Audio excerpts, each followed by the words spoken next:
नमस्कार, live cities के night bulletin दिन भर बिहार में आपका स्वागत है। आपके साथ मैं मुस्कान।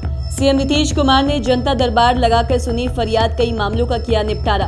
उपेंद्र कुशवाहा ने जेडीयू को कहा अलविदा, नई पार्टी का किया ऐलान। ललन सिंह ने उपेंद्र कुशवाहा को बताया महत्वाकांक्षी, बोले जहां भी गए स्थिर से रहे। सीएम नीतीश पर उपेंद्र कुशवाहा का हमला, बोले जमीर बेचकर अमीर नहीं बनेंगे। उपेंद्र कुशवाहा के इस्तीफा के बाद बोले ललन सिंह, हमने कब कहा तेजस्वी बनेंगे सीएम। सम्राट चौधरी बोले जातीय उन्माद के जनक की गोद में बैठे हैं सीएम, इस्तीफा दे। उपेंद्र कुशवाहा के इस्तीफा पर बोली बीजेपी, जेडीयू में अब विद्रोह को रोक नहीं पाएंगे सीएम नीतीश। बीजेपी विधायक रश्मि वर्मा को मिली जान से मारने की धमकी, अपराधी बोले कट्टा पिस्टल नहीं AK-47 चलेगी। पटना सिटी गोलीकांड में तीसरी मौत, जोटिली गांव में आज भी बवाल, भीड़ ने पुलिस को खदेड़ा। बिहार पुलिस दिवस की हुई शुरुआत, डीजीपी RS भट्टी ने बाइक रैली को झंडी दिखाकर किया रवाना। अब खबरें विस्तार से।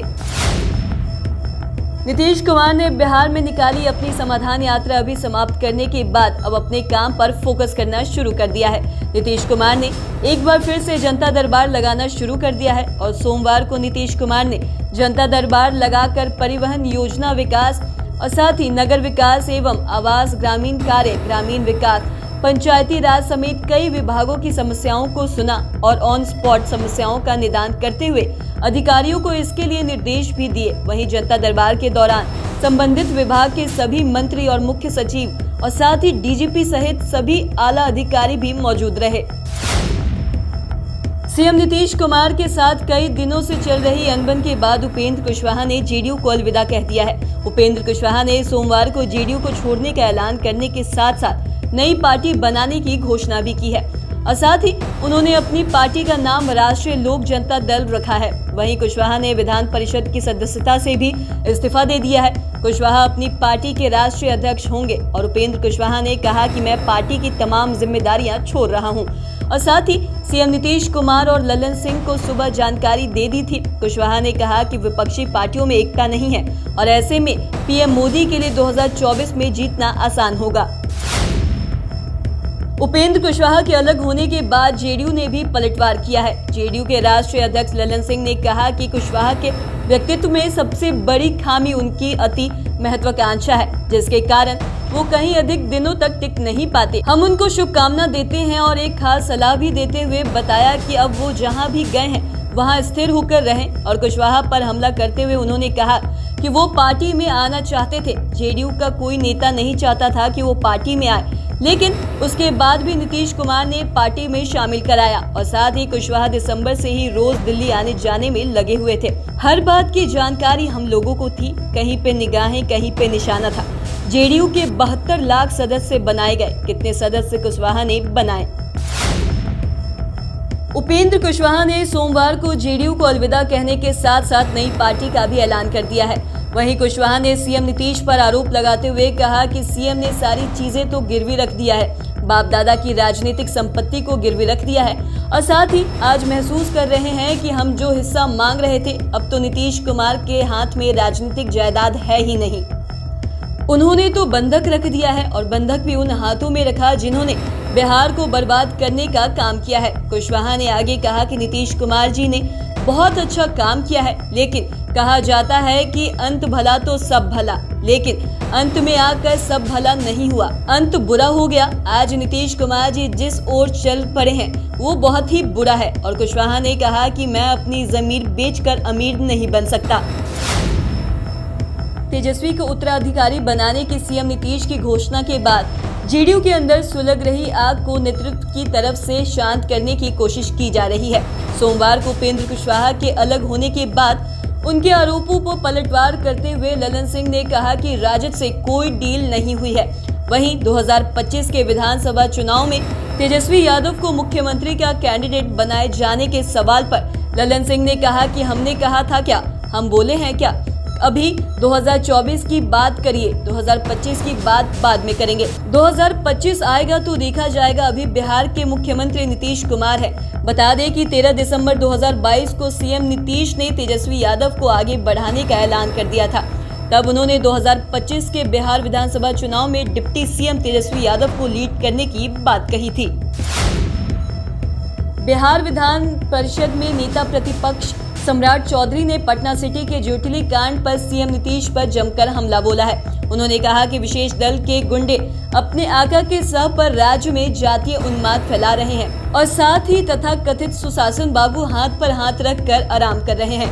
मुख्यमंत्री जी के अंदर इतनी हिम्मत नहीं हो रही है कि उन्मादियों पर कठोर कार्रवाई करें। जिस प्रकार से 90 के दशक में लालू राज में सड़कों पर नंगा नृत्य होता था, आरजेडी के सत्ता में वापसी के बाद आज फिर से वही मंजर देखने को मिल रहा है। उन्होंने कहा कि नीतीश कुमार ने लालू से गठबंधन कर एक बार फिर बिहार को जातिवाद की आग में झोंक दिया है। ऐसे में अगर नैतिकता बची है तो वो तुरंत मुख्यमंत्री पद से इस्तीफा दे। जेडीयू से उपेंद्र कुशवाहा के इस्तीफा और नई पार्टी बनाने के ऐलान के बाद पूर्व उप मुख्यमंत्री और राज्यसभा सदस्य सुशील कुमार मोदी ने सोमवार को नीतीश कुमार पर निशाना साधा है। उन्होंने कहा कि उपेंद्र कुशवाहा के नेतृत्व में नई पार्टी के गठन की घोषणा जेडीयू में पहला विद्रोह है और इसके साथ ही नीतीश कुमार के संन्यास लेने की उल्टी गिनती शुरू हो गई है। मोदी ने कहा कि लालू राबड़ी के बेटे तेजस्वी यादव परिवार से अलग नहीं है। विडंबना ये है कि जिस परिवार के भ्रष्ट राजपाट के विरुद्ध बीजेपी के साथ मिलकर जेडीयू लड़ता रहा, उसी कुनबे के राजकुमार को नीतीश कुमार अपना उत्तराधिकारी बता रहे हैं। मुख्यमंत्री अब काफी कमजोर हो चुके हैं, वो जेडीयू में अब विद्रोह को रोक नहीं पाएंगे। नरकटियागंज से बीजेपी की विधायक रश्मि वर्मा को फोन पर जान से मारने की धमकी मिली है।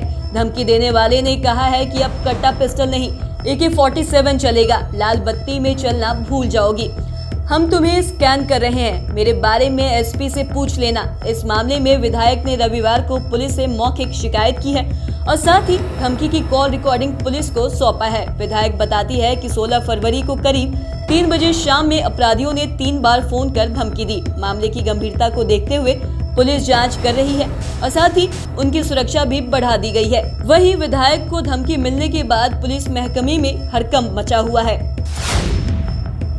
पटना सिटी के जोटली गांव में रविवार को हुई हिंसा के बाद एक बार फिर सोमवार को स्थानीय लोग आक्रोशित हो गए और सड़क पर उतरकर जमकर हंगामा किया। आक्रोशितों ने आरोपी की संपत्ति को आग के हवाले कर दिया और पुलिस पर भी पत्थरबाजी की।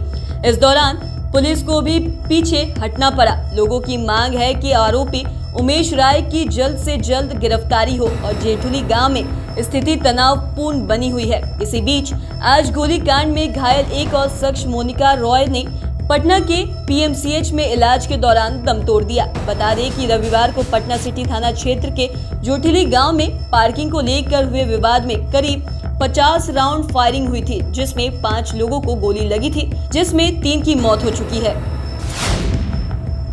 बिहार पुलिस दिवस 2023 की आज से शुरुआत हो गई है। पुलिस दिवस की शुरुआत राज्य के DGP RS भट्टी ने मोटरसाइकिल रैली को झंडी दिखाकर की और साथ ही DGP ने सरदार पटेल भवन परिसर से जन सहभागिता मोटरसाइकिल रैली को झंडी दिखाकर जन जन की ओर बढ़ते कदम कार्यक्रम के तहत मोटरसाइकिल रैली को रवाना किया और इस मौके पर DG पुलिस निगम विनय कुमार, ADG पुलिस मुख्यालय जितेंद्र सिंह और गंगवार समेत तमाम आला पुलिस अधिकारी मौजूद रहे और पुलिस मुख्यालय से मिली जानकारी के मुताबिक यह जन सहभागिता मोटरसाइकिल रैली टोला मोहल्ला से लेकर वार्ड तक जाएगी। बता दें कि बिहार पुलिस दिवस को आज से 27 फरवरी तक मनाया जाएगा, जिसको लेकर बिहार पुलिस तैयारियों में जुट गई है।